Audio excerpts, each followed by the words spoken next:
Hi hello welcome to my channel. ದಯವಿಟ್ಟು ಚಾನಲ್ನ ಸಬ್ಸ್ಕ್ರೈಬ್ನ ಮಾಡೋದನ್ನು ಮರಿಬೇಡಿ. ಕಿರಣ್ ಮೇಲೆ ಬಿದ್ದ ತಕ್ಷಣ ಅಯ್ಯೋ ನೋಡಲು ಹೀಗಿದ್ದೀಯಾ, ಆದರೆ ಮೇಲೆ ಬಿದ್ದರೆ ನಮ್ಮ ಎಲುಬುಗಳು ಮುರಿದು ಹೋಗುತ್ತವೆ ರಾವಣ್, ಮೇಲೆ ಹೇಳು ಎಂದು ಮಧು ಕಿರುಚಿದಳು.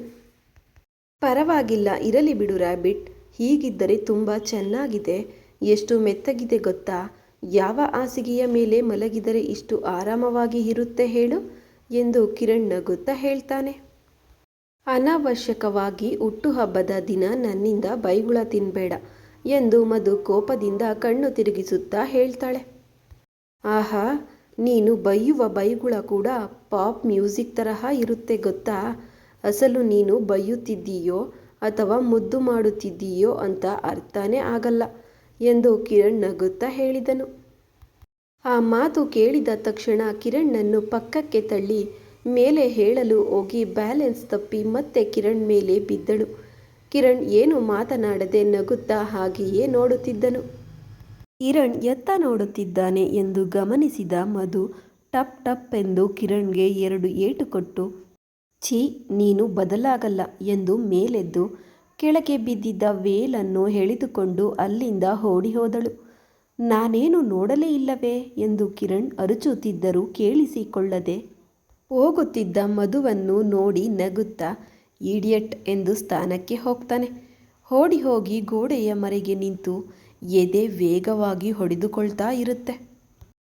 ತನ್ನ ಎದೆಯ ಮೇಲೆ ಕೈ ಇಟ್ಟು ಕಣ್ಣು ಮುಚ್ಚಿಕೊಂಡು, ಹೋ ಮಧು, ಇದೆಲ್ಲ ರಾವಣ್ ನಿನ್ನ ಮನಸ್ಸನ್ನು ಹಾಳು ಮಾಡಲು ಮಾಡುತ್ತಿದ್ದಾನೆ. ನೀನು ತುಂಬ ಸ್ಟ್ರಾಂಗ್ ಮೈಂಡೆಡ್ ಬಂಗಾರ, ಸುಮ್ಮನೆ ಹೀಗೆ ಡಿಸ್ಟರ್ಬ್ ಆಗಬೇಡ, ಬಿ ಸ್ಟ್ರಾಂಗ್ ಎಂದು ತನಗೆ ತಾನೇ ಧೈರ್ಯ ಹೇಳಿಕೊಂಡಳು ಮಧು. ಹಾಗೆ ಅಂದುಕೊಂಡ ಮರುಕ್ಷಣದಲ್ಲೇ ದೇವರೇ, ಇವನನ್ನು ಯಾಕೆ ಇಷ್ಟು ಸುಂದರವಾಗಿ ಹುಟ್ಟಿಸಿದೆ, ಆ ನೋಟವೇನು, ಆ ಧ್ವನಿ ಏನು, ನಾನು ಅದರಿಂದ ಇವನ ಚೇಷ್ಟೆಗಳಿಗೆ ಇನ್ನೂ ಪದ್ಧತಿಯಾಗಿ ಇದ್ದೇನೆ, ಆದರೆ ಬೇರೆ ಯಾರಾದರೂ ಆಗಿದ್ದರೆ ಅಮ್ಮೋ ಈ ಪಾಟಿಗೆ ಎಂದು ಎಲ್ಲವೂ ಮುಗಿದು ಹೋದಂತೆ ಕೈ ಬೀಸಿದಳು. ಇಷ್ಟರಲ್ಲಿ ಅಲ್ಲಿಗೆ ಬಂದ ಬಾಲು, ಡಾಕ್ಟ್ರಮ್ಮ ನೀವೇನು ಇಲ್ಲಿದ್ದೀರಿ, ದೊರೆ ಬಂದು ಬಿಟ್ಟರು, ಟೈಮ್ ಆಗುತ್ತಿದೆ ಎಂದು ಜೋರಾಗಿ ಕೂಗಿದನು. ಇಶ್, ಮೆಲ್ಲಗೆ ಮೆಲ್ಲಗೆ, ಕೇಳಿಸಿಕೊಂಡರೆ ರಂಪಾಟ ಮಾಡ್ತಾನೆ. ನೀನು ಇಲ್ಲೇ ಇದ್ದು ಈ ರಾವಣ್ಣನ್ನು ಸ್ವಲ್ಪ ಹೊತ್ತು ಹೊರಗೆ ಬಾರದ ಹಾಗೆ ನೋಡ್ಕೋ, ಉಳಿದದ್ದನ್ನು ನಾನು ನೋಡ್ಕೊಳ್ತೀನಿ ಎಂದು ಮಧು ಹೇಳಿದಳು. ಹಾಗೆಯೇ ಡಾಕ್ಟ್ರಮ್ಮ ಎಂದು ಬಾಲು ಸಂತೋಷದಿಂದ ತಲೆ ಅಲ್ಲಾಡಿಸಿದನು. ಮಧು ಟೆರಸ್ ಮೇಲೆ ಹೋದಳು. ಅಲ್ಲಿ ತಾನು ತಂದಿದ್ದ ಸಾಮಾನುಗಳೆಲ್ಲ ಚೆಲ್ಲಾಪಿಲ್ಲಿಯಾಗಿ ಬಿದ್ದಿರುವುದನ್ನು, ಆಗಲೇ ತಾನು ಮಾಡಿದ್ದ ಡೆಕೋರೇಷನ್ ಹಾಳಾಗಿರುವುದನ್ನು ನೋಡಿ ತುಂಬ ಬೇಸರಪಟ್ಟುಕೊಂಡು ಯಾರು ಮಾಡಿದರು ಇದೆಲ್ಲ ಎಂದು ಅಳುವ ಮುಖ ಮಾಡಿಕೊಂಡಳು. ಹಿಂದೆ ವಂದನಾ ಕಿರಣ್ ಮತ್ತು ಮಧುವನ್ನು ಹಾಗೆ ನೋಡಿ ಅಳುತ್ತಾ ಕೆಳಗೆ ಹೋಗಿ ಮತ್ತೆ ಮೇಲೆ ಬಂದು ಮಧುವಿನ ಮೇಲಿನ ಕೋಪವನ್ನೆಲ್ಲ ಡೆಕೋರೇಷನ್ ಸಾಮಾನುಗಳ ಮೇಲೆ ತೋರಿಸಿದ್ದಳು ವಂದನಾ. ಮಧ್ಯಾಹ್ನ 3 ಗಂಟೆಗೆ ಮನೆಗೆ ಬಂದ ಮಧು ಮನೆಯಲ್ಲಿ ಕಿರಣ್ ಹುಟ್ಟುಹಬ್ಬದ ಪ್ರಯುಕ್ತ ಯಾವ ವಿಶೇಷ ಅಂಗು ಆರ್ಭಟ ಇಲ್ಲದೆ ತುಂಬ ಸಾಧಾರಣವಾಗಿರುವುದನ್ನು ಗಮನಿಸಿ, ಏನಿದು, ರಾವಣ್ ಹುಟ್ಟುಹಬ್ಬದ ದಿನ ಕೂಡ ಇಷ್ಟು ಸಿಂಪಲ್ ಆಗಿದೆ ಎಂದು ಅನುಮಾನ ಬಂದು ಜಗದಾಂಬರವರನ್ನು ಕೇಳಿದಳು. ಆಕೆ ತುಂಬ ಬೇಸರದಿಂದ, ಏನ್ ಹೇಳಲಿ ತಾಯಿ, ಅವರ ಅಮ್ಮ ಅದೇ ನನ್ನ ಸೊಸೆ ಭುವನ ಹೋಗಿಬಿಟ್ಟಾಗಿನಿಂದ ನನ್ನ ಮೊಮ್ಮಗ ಹುಟ್ಟುಹಬ್ಬ ಮಾಡಿಕೊಳ್ಳುವುದನ್ನೇ ಬಿಟ್ಟು ಬಿಟ್ಟಿದ್ದಾನೆ. ಎಲ್ಲ ದಿನಗಳ ಹಾಗೆ ಆ ದಿನ ಕೂಡ ಶಾರ ಮಾಮೂಲೆ ಆಗಿ ಹೋಯಿತು ಎಂದು ಹೇಳಿದರು. ಆ ಮಾತುಗಳನ್ನು ಕೇಳಿ ಯಾಕೋ ಹೊರಗೆ ಕಾಣಿಸುವ ರಾವಣ್ನಲ್ಲಿ ತನಗೆ ತಿಳಿಯದ ಇನ್ನೊಬ್ಬ ಮನುಷ್ಯ ಅಡಗಿದ್ದಾನೆ ಅನ್ನಿಸಿತು. ಆ ಮನುಷ್ಯ ಮನುಷ್ಯನಲ್ಲ, 5 ವರ್ಷದ ಮಗು. ಅಮ್ಮನಿಗಾಗಿ, ಅಮ್ಮನ ಪ್ರೀತಿಗಾಗಿ ಹಂಬಲಿಸಿ ತನ್ನಲ್ಲಿನ ಒಂದು ಭಾಗವನ್ನು ಅಲ್ಲೇ ಕಳೆದುಕೊಂಡಿದ್ದಾನೆ. ಏನೋ ಬೆಳೆದು ದೊಡ್ಡವನಾದ ಅಷ್ಟೇ. ಆ ಮಗು ಅಲ್ಲೇ ಆ ನೆನಪುಗಳಲ್ಲೇ ನಿಂತು ಹೋಗಿದೆ ಅನ್ನಿಸಿತು. ಹಾಗೆ ಅಂದುಕೊಳ್ಳುವಷ್ಟರಲ್ಲೇ ಕಣ್ಣಲ್ಲಿ ನೀರು ಬಂತು. ತಕ್ಷಣ ಒರೆಸಿಕೊಂಡು, ಅಜ್ಜಿ, ಈ ಬಾರಿ ನಿಮ್ಮ ಮೊಮ್ಮಗನ ಹುಟ್ಟುಹಬ್ಬವನ್ನು ಗ್ರ್ಯಾಂಡ್ ಆಗಿ ಮಾಡೋಣ, ಏನಂತೀರಾ ಎಂದು ಮಧು ಕೇಳಿದಳು. ಆ ಮಾತುಗಳನ್ನು ಕೇಳಿದ ಕಾವೇರಿ, ಹಾಗೆ ಮಾಡಿದರೆ ಕಿರಣ್ಗೆ ಕೋಪ ಬರುತ್ತದೆ, ಹುಟ್ಟುಹಬ್ಬದ ದಿನ ಕೂಡ ಕಿರಣ್ಗೆ ಕೋಪ ಬರಿಸಬೇಡ, ಮತ್ತೆ ಅವನಿಗೆ ಟೆನ್ಷನ್ ಕೊಡುವುದು ಅವಶ್ಯಕವಾ ಎಂದಳು. ಅದು ಹಾಗಲ್ಲ ಆಂಟಿ, ಅವಾಗೆಂದರೆ ಆಂಟಿ ತೀರಿಕೊಂಡ ದುಃಖದಲ್ಲಿ ಇದ್ದರು. ಈಗ ತುಂಬ ಸಮಯವಾಗಿದೆ. ಮನುಷ್ಯ ಯಾವಾಗಲೂ ಒಂದೇ ತರಹ ಇರಲು ಸಾಧ್ಯವಿಲ್ಲ ಅಲ್ವಾ? ಒಮ್ಮೆ ಪ್ರಯತ್ನಿಸಿ ನೋಡಿದರೆ ಆಗೋದೇನಿದೆ? ಮಹಾ ಅಂದರೆ 4 ಬೈಗುಳ ಬೈತಾನೆ. ಅದಕ್ಕೂ ಕೋಪ ಕಡಿಮೆ ಆಗದಿದ್ದರೆ ಒಂದು ಏಟು ಕೊಡ್ತಾನೆ ಅಷ್ಟೇ ಅಲ್ವಾ ಎಂದು ಮಧು ಕೇಳಿದಳು. ಕಿರಣ್ ಕೋಪವನ್ನು ಕೂಡ ತೆಗೆದುಕೊಳ್ಳಲು ಸಿದ್ಧಳಾದ ಮಧುವಿನ ಕಡೆ ಒಂದು ತರಹ ನೋಡಿ, ತುಂಬ ಅಡ್ವಾಂಟೇಜ್ ತಗೊಳ್ತಿದ್ದೀಯ. ಒಮ್ಮೆ ಕಿರಣ್ ವಿಶ್ವರೂಪ ನೋಡಿದರೆ ಮಾತ್ರ ಅವನಿಂದ ದೂರ ಇರೋದಿಲ್ಲ. ಬೇಕಂತಲೇ ತಲೆಗೆ ಬೆಂಕಿ ಇಟ್ಟುಕೊಂಡು ನನ್ನ ಕೆಲಸ ಹಗುರ ಮಾಡುತ್ತೇನೆ ಎಂದರೆ ನಾನೇಕೆ ಬೇಡ ಅನ್ನಲಿ? ಹಾಗೆಯೇ ಆಗಲಿ ಎಂದು ಮನಸ್ಸಿನಲ್ಲಿ ಅಂದುಕೊಂಡು, ಸರಿ, ನೀನು ಅಷ್ಟೊಂದು ಕೇಳ್ತಿದ್ದೀಯ, ಅದಕ್ಕೆ ನಿನ್ನ ಇಷ್ಟ. ಆದರೆ ನಾವೇನು ಸಹಾಯ ಮಾಡಲ್ಲ. ಕಿರಣ್ಗೆ ಕೋಪ ಬಂದರೆ ನಮಗೂ ಅದಕ್ಕೂ ಸಂಬಂಧವಿಲ್ಲ ಎಂದು ಕಾವೇರಿ ಹೇಳ್ತಾಳೆ. ಥ್ಯಾಂಕ್ ಯು ಆಂಟಿ, ನಿಮ್ಮ ಮೇಲೆ ಏನು ಬರಲು ಬಿಡುವುದಿಲ್ಲ. ಐ ಪ್ರಾಮಿಸ್ ಯು ಎಂದು ಸಂತೋಷವಾಗಿ ಅಲ್ಲಿಂದ ಹೋಗಿ ಅಶೋಕ್ ಹತ್ತಿರ ಕುಳಿತು, ಈ ದಿನ ನಿಮ್ಮ ರಾವಣ್ ಸಾರಿ ನಿಮ್ಮ ಕಿರಣ್ಣನ್ನು ಸೆಲೆಬ್ರೇಟ್ ಮಾಡಲಿದ್ದೇನೆ. ನಿಮಗೆ ಹ್ಯಾಪಿಯೇನಾ ಎಂದು ಮಧು ಸಂತೋಷದಿಂದ ಕಣ್ಣು ತಿರುಗಿಸುತ್ತಾ ಕೇಳಿದಳು. ಅವನು ಮಾತನಾಡಲಾಗದೆ ಕಣ್ಣು ಮುಚ್ಚಿ ತೆಗೆಯುತ್ತಾ ತನ್ನ ಸಂತೋಷವನ್ನು ತಿಳಿಸಿದನು. ಐ ನೋ ನಿಮಗೆ ತುಂಬ ಸಂತೋಷ ಅಂತ ಎಂದು ಹೇಳುತ್ತಾ, ಅರೇಂಜ್ಮೆಂಟ್ ಮಾಡಬೇಕು, ನಾನು ಮತ್ತೆ ಬರುತ್ತೇನೆ, ಬಾಯ್ ಅಂಕಲ್ ಎಂದು ಅಲ್ಲಿಂದ ಓಡಿದಳು ಮಧು. ಹಾಗೆ ಓಡುತ್ತಾ ಹೋದ ಮಧುವಿನ ಕಡೆ ನೋಡಿದಾಗ ಅಶೋಕ್ ಮನಸ್ಸು ಹಗುರವಾಗಿ ಗಾಳಿಯಲ್ಲಿ ತೇಲುತ್ತಿರುವಂತೆ ಇತ್ತು. ಮಧು ಬಂದಾಗಿನಿಂದ ಕಿರಣ್ನಲ್ಲಿ ಬದಲಾವಣೆ ಸ್ಪಷ್ಟವಾಗಿ ಕಾಣಿಸುತ್ತಿದೆ. ಮನಸ್ಫೂರ್ತಿಯಾಗಿ ನಗುತ್ತಿದ್ದಾನೆ. ಆ ನಗುವಿನ ಅಂದಕ್ಕೋ ಅಥವಾ ಮಧುವಿನ ಕೈರುಚಿಗೋ ಮೊದಲೇ ಸುಂದರವಾಗಿದ್ದ ತನ್ನ ಮಗ ಇನ್ನೂ ಸುಂದರವಾಗಿ ತಯಾರಾಗಿದ್ದಾನೆ. 2 ದಿನ ಮಧು ಇಲ್ಲದೆ ಇರುವಾಗ ಎಷ್ಟು ಒದ್ದಾಡಿ ಹೋಗಿದ್ದಾನೋ ತಾನು ಗಮನಿಸಿದ್ದನು. ಭುವನ ಹೋದ ನಂತರ ತಾನು ಮದುವೆ ಮಾಡಿಕೊಂಡು ಹೆಂಡತಿಯ ಸ್ಥಾನವನ್ನೇನೋ ತುಂಬಿದ. ಆದರೆ ಆ ಎಳೆಯ ಮನಸ್ಸಿನಲ್ಲಿ ತಾಯಿಯ ಸ್ಥಾನವನ್ನು ಯಾರಿಗೂ ಕೊಡಲಾಗಲಿಲ್ಲ. ಆಗಾಗ ಉಮಾ ಹತ್ತಿರ ಹೋದರೂ ಹಾಗಾದರೆ ತಮಗೆ ದೂರವಾಗಿ ಹೋಗುತ್ತಾನೋ ಎಂಬ ಭಯದಿಂದ ಕಾವೇರಿ ತನ್ನ ಹತ್ತಿರ ಹೋಗಲು ಬಿಡುತ್ತಿರಲಿಲ್ಲ. ಆಗಾಗ ಆಗುವ ಜಗಳಗಳನ್ನು ನೋಡಿ ಇದೆಲ್ಲ ತನ್ನಿಂದಲೇ ಎಂದುಕೊಂಡು ಕಿರಣ್ ಉಮಾ ಹತ್ತಿರ ಹೋಗುವುದು ಹಾಗೆ ಚಿಕ್ಕ ವಯಸ್ಸಿನಲ್ಲೇ ಇಲ್ಲದ ದೊಡ್ಡಸ್ತಿಕೆಯನ್ನು ತಂದುಕೊಂಡು ವಯಸ್ಸಿಗಿಂತ ಮೊದಲು ಬೆಳೆದು ಬಿಟ್ಟ. ತನ್ನ ಕಿರಣ್ ಬಾಲ್ಯದ ಮಾಧುರ್ಯವನ್ನು ಅನುಭವಿಸಲೇ ಇಲ್ಲ. ಯಾವಾಗಲೂ ತಲೆಗೆ ಮೀರಿದ ಜವಾಬ್ದಾರಿಗಳನ್ನೇ ಹೊರುವುದೇ ಸರಿಯಾಯಿತು. ಆದರೆ ಈಗ ಹಾಗಿಲ್ಲ. ಮತ್ತೆ ತುಂಟತನ ಮಾಡುತ್ತಿದ್ದಾನೆ, ನಗುತ್ತಿದ್ದಾನೆ, ಮಧುವನ್ನು ಕಾಡಿಸುತ್ತಿದ್ದಾನೆ ಅಂದುಕೊಳ್ಳುತ್ತಲೇ ಅವಳಿಗೆ ಹತ್ತಿರವಾಗುತ್ತಿದ್ದಾನೆ. ಏನೇ ಆಗಲಿ ತನ್ನ ಕಿರಣ್ ಸಂತೋಷವಾಗಿದ್ದಾನೆ. ತನಗೆ ಅದು ಸಾಕು ಅಂದುಕೊಂಡ ಅಶೋಕ್ ಮನಸ್ಸಿನಲ್ಲಿ. ಮಧು ಅದನ್ನು ಹಾಗೆ ಮಾಡಿದವರನ್ನು ಮನಸ್ಸಿನಲ್ಲೇ ಬೈದುಕೊಂಡು ಮತ್ತೆ ಡೆಕೋರೇಟ್ ಮಾಡಲು ಶುರು ಮಾಡಿದಳು. ಉದಯ್ಗೆ ಫೋನ್ ಮಾಡಿ ಹೇಳಿ ಕಿರಣ್ಗೆ ತುಂಬ ಹತ್ತಿರದವರನ್ನು ಪಾರ್ಟಿಗೆ ಇನ್ವೈಟ್ ಮಾಡಲು ಹೇಳಿದಳು. ಬೇಡ ಮಧು, ಅಷ್ಟು ರಿಸ್ಕ್ ತಗೋಬೇಡ. ಅವನು ಎಲ್ಲರ ಮುಂದೆ ನಿನ್ನನ್ನು ಏನಾದರೂ ಅಂದರೆ ಅಥವಾ ಏನಾದರೂ ಮಾಡಿದರೆ ತುಂಬ ಫೀಲ್ ಆಗ್ತೀಯ ಎಂದ ಉದಯ್. ಪರವಾಗಿಲ್ಲ ಸರ್, ಅದನ್ನು ನಾನು ನೋಡ್ಕೊಳ್ತೀನಿ, ನೀವು ಕರೆಯಿರಿ ಎಂದು ಹೇಳಿದಳು ಮಧು. ಹಾಗೆ ಮಾಡುವುದು ತನಗೆ ಇಷ್ಟವಿಲ್ಲದಿದ್ದರೂ ಮಧುಗಾಗಿ ಓಕೆ ಎಂದನು ಉದಯ್. ಆವಾಗಲೇ ದೊಡ್ಡ ಪಂಟರ್ ತರಹ ಎಲ್ಲ ನಾನು ನೋಡ್ಕೋತೀನಿ ಅಂತ ಹೇಳಿದೆ. ಈಗ ಎಲ್ಲ ಹೀಗೆ ಮಾಡಿದ್ದಾರೆ. ಇಷ್ಟು ಕಡಿಮೆ ಟೈಮಲ್ಲಿ ಅಲ್ಲಿ ಇವನ್ನೆಲ್ಲ ಹೇಗೆ ಮಾಡಲಿ?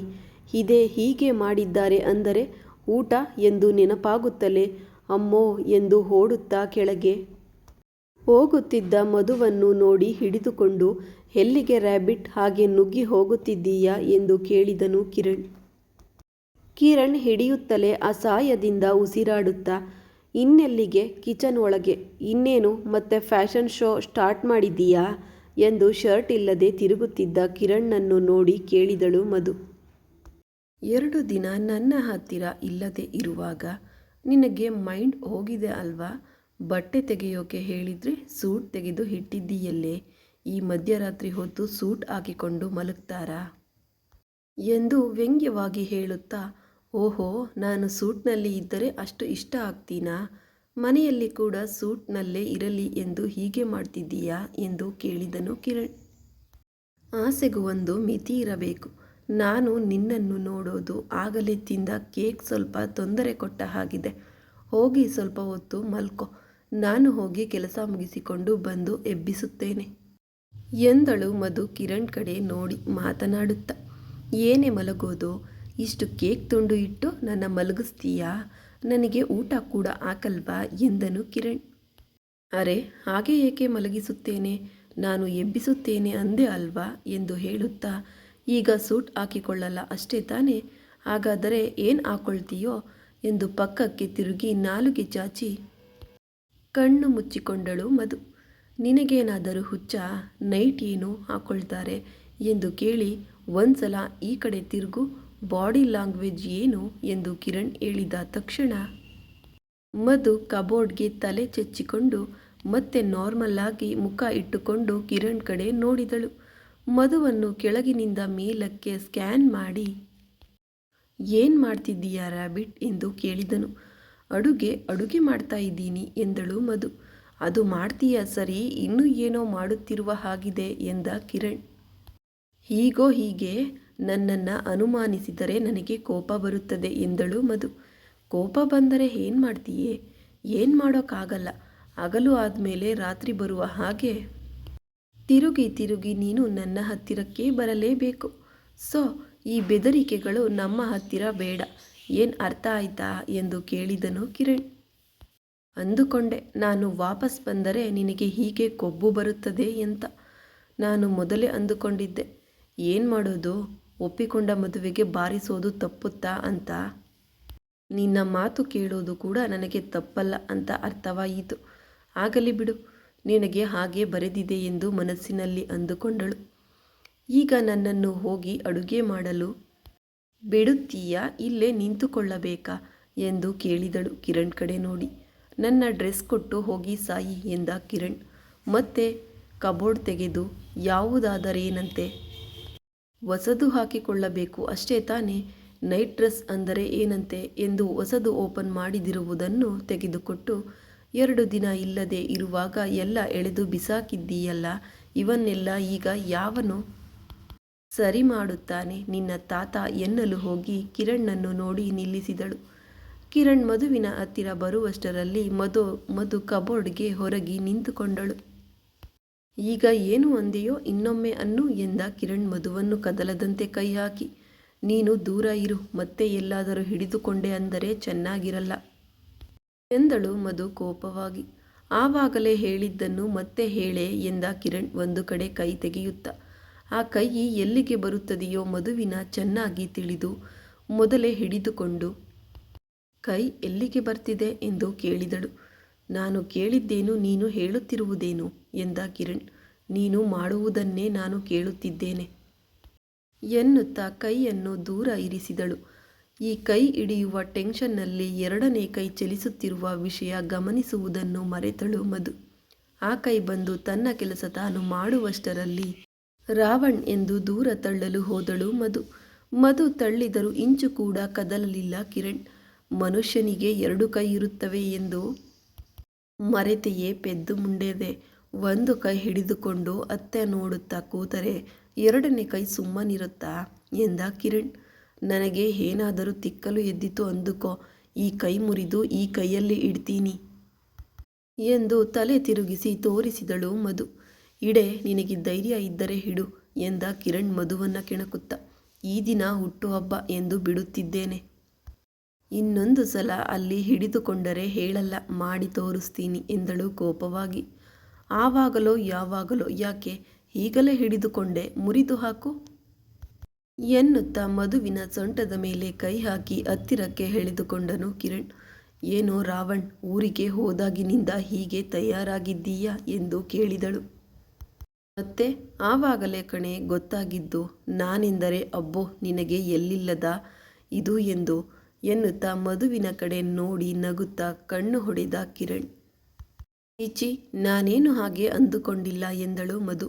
ಹಾಗೆ ಏನು ಅನ್ನಲ್ಲ, ಜಸ್ಟ್ ತೋರಿಸ್ತೀಯ ಅಷ್ಟೆ, ಮತ್ತೆ ನಾವು ನೋಡಿದ್ರಿ ಎಂದು ರಂಪಾಟ ಮಾಡ್ತೀಯ ಎಂದ ಕಿರಣ್. ಆ ಮಾತು ಕೇಳಿದ ತಕ್ಷಣ ಮಧು ಕಣ್ಣು ಗಿರಗಿರ ತಿರುಗಿಸಿ ಚೀಚಿ ಎಂದು ಟಪಟಪ ಕಿರಣ್ಣನ್ನು ಬಾರಿಸಿ ವೇಲ್ ಮುಖದ ಮೇಲೆ ಹಾಕಿಕೊಂಡು ನಾಚಿಕೆಯಿಂದ ಸಾಯುತ್ತಾ, ನೀನು ಹೇಳುವೆಲ್ಲ ಸುಳ್ಳು ಎಂದು ನನಗೆ ಈಗ ಚೆನ್ನಾಗಿ ಗೊತ್ತು.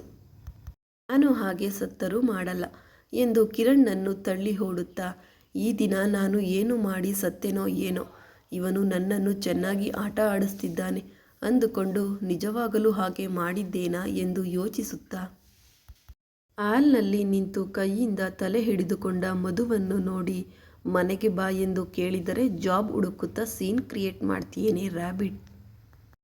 ಏನು ಮಾಡಿದೆ ಎಂದು ತಿಳಿಯದೆ ಹಾಗೆಯೇ ಯೋಚಿಸುತ್ತಾ, ಸಾಯಿ ಕಳ್ಳಿ ಎಂದ ಕಿರಣ್. ಓ ಗಾಡ್, ಈಗ ಇವುಗಳ ಬಗ್ಗೆ ಯೋಚಿಸುವ ಟೈಮ್ ಇಲ್ಲ, ಗೆಸ್ಟ್ ಬರುವ ಟೈಮ್ ಆಯಿತು ಎಂದು ಕಿಚನ್ ಒಳಗೆ ಓಡಿದಳು ಮಧು. ಎಲ್ಲವನ್ನು ಇನ್ನೊಂದು ಸಲ ಟೇಸ್ಟ್ ಮಾಡಿ ಥ್ಯಾಂಕ್ ಗಾಡ್ ಇವನ್ನೇನೂ ಮಾಡಿಲ್ಲ ಬಿಡು ಅಂದುಕೊಂಡು ಬಾಲು ಬಾಲು ಎಂದು ಕರೆದಳು. ಬರ್ತಿದ್ದೀನಿ ಡಾಕ್ಟ್ರಮ್ಮ, ದೊಡ್ಡಯ್ಯ ಅವರ ಹತ್ತಿರ ಇದ್ದೆ ಎಂದು ಹೇಳಿ ಓಡುತ್ತಾ ಬಂದನು. ಬಾಲು ಇವುಗಳನ್ನು ಜಾಗೃತವಾಗಿ ನೋಡಿಕೋ ಎಂದು ಮೇಲೆ ಟೆರೆಸ್ ಮೇಲೆ ಡೆಕೋರೇಷನ್ ಹಾಳು ಮಾಡಿದ ವಿಷಯ ಹೇಳಿದಳು ಮಧು.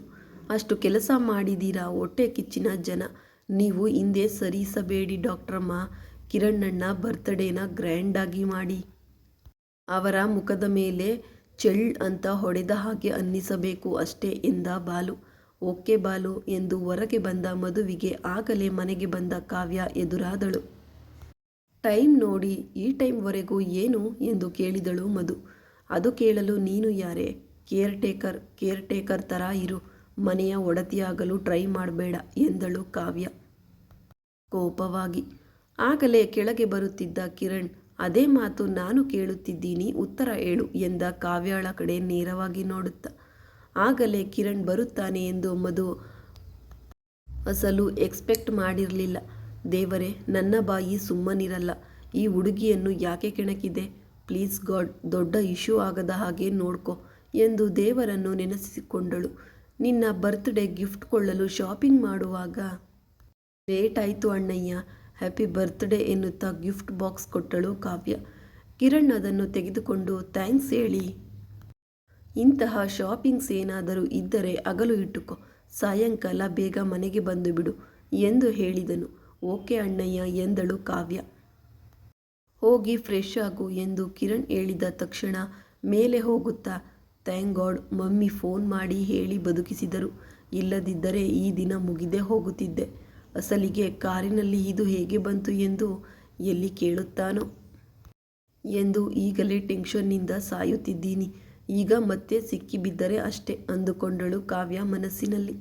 ಓ ಗಾಡ್, ರಾವಣ್ ಇಲ್ಲೇ ಸೆಟಲ್ ಆದನಲ್ಲ ಅಂದುಕೊಳ್ಳುತ್ತಾ ಕಾಫಿ ತೆಗೆದುಕೊಂಡು ಬಂದು ಕೊಟ್ಟು ಮೆಲ್ಲಗೆ ಜಾರಿಕೊಂಡಳು ಮಧು. ಕಾವೇರಿ ಮಗಳನ್ನು ನೋಡಿ ತಬ್ಬಿಕೊಂಡು, ಸ್ವಲ್ಪ ಜಾಗರೂಕತೆಯಿಂದ ಇರು, ಈ ಮಧ್ಯೆ ನಿಮ್ಮ ಅಣ್ಣಯ್ಯ ಮನೆಗೆ ಬೇಗ ಬಂದು ನೀವು ಮನೆಯಲ್ಲಿ ಇಲ್ಲದಿರುವುದನ್ನು ಗಮನಿಸುತ್ತಿದ್ದಾನೆ ಎಂದಳು. ಇದೆಲ್ಲ ಆ ಕೇರ್ ಟೇಕರಿಂದಲೇ ಮಮ್ಮಿ, ಅವಳು ಬಂದ ನಂತರವೇ ಅಣ್ಣಯ್ಯನಲ್ಲಿ ಈ ಬದಲಾವಣೆಗಳು ಬರುತ್ತಿವೆ ಎಂದಳು ಕಾವ್ಯ ಕೋಪವಾಗಿ. ಕಾವ್ಯ ಹೇಳಿದಳೆಂದು ಅಲ್ಲ, ಆದರೆ ಅದೇ ಸತ್ಯ. ಮಧು ಬಂದ ನಂತರವೇ ಕಿರಣ್ನಲ್ಲಿ ಈ ಬದಲಾವಣೆಗಳು ಬಂದಿವೆ ಎಂದು ಅಂದುಕೊಳ್ಳುತ್ತಾ, ನೀನೇನು ಬೇಸರ ಪಡಬೇಡ ಮಗಳೇ, ಈ ದಿನ ಅವಳಿಗೆ ದೊಡ್ಡ ಬಾಂಬ್ ಸಿಡಿಯಲಿದೆ, ಅದರಿಂದ ಗಾಳಿಯಲ್ಲಿ ಹಾರುವುದನ್ನು ನಿಲ್ಲಿಸಿ ದಡಾರ್ ಅಂತ ನೆಲದ ಮೇಲೆ ಬೀಳುತ್ತಾಳೆ, ಅದು ನೋಡಿ ನಮಗೆ ಎಂಟರ್ಟೈನ್ಮೆಂಟ್ ಎಂದಳು ಕಾವೇರಿ ನಗುತ್ತಾ. ಹೌದಾ, ಏನು ನಡೆಯಲಿದೆ ಮಮ್ಮಿ ಎಂದಳು ಕಾವ್ಯ ಆತುರದಿಂದ ಕೇಳಿದಳು. ತಿನ್ನಲು ಹೋಗುವಾಗ ರುಚಿ ಕೇಳುವುದು ಯಾಕೆ ಮಗಳೇ, ಸ್ವಲ್ಪ ಹೊತ್ತಿನಲ್ಲೇ ನೀನೇ ನೋಡುತ್ತೀಯ ಅಲ್ವಾ ಎಂದಳು ಕಾವೇರಿ. ಮಧು ಫಾಸ್ಟ್ ಆಗಿ ಡೆಕೋರೇಷನ್ ಪೂರ್ತಿ ಮಾಡಿ ಕಿರಣ್ಗೆ ಅನುಮಾನ ಬಾರದ ಹಾಗೆ ಎಲ್ಲವನ್ನು ಟೆರಸ್ ಮೇಲೆ ಸೇರಿಸಿದಳು. ಮುಂದುವರೆಯುವುದು ಮುಂದಿನ ಭಾಗದಲ್ಲಿ. ಕತೆ ಇಷ್ಟ ಆದರೆ ದಯವಿಟ್ಟು ಲೈಕ್ ಮಾಡಿ, ಕಮೆಂಟ್ ಮಾಡಿ. ಥ್ಯಾಂಕ್ಸ್ ಫಾರ್ ವಾಚಿಂಗ್ ವೀಕ್ಷಕರೇ.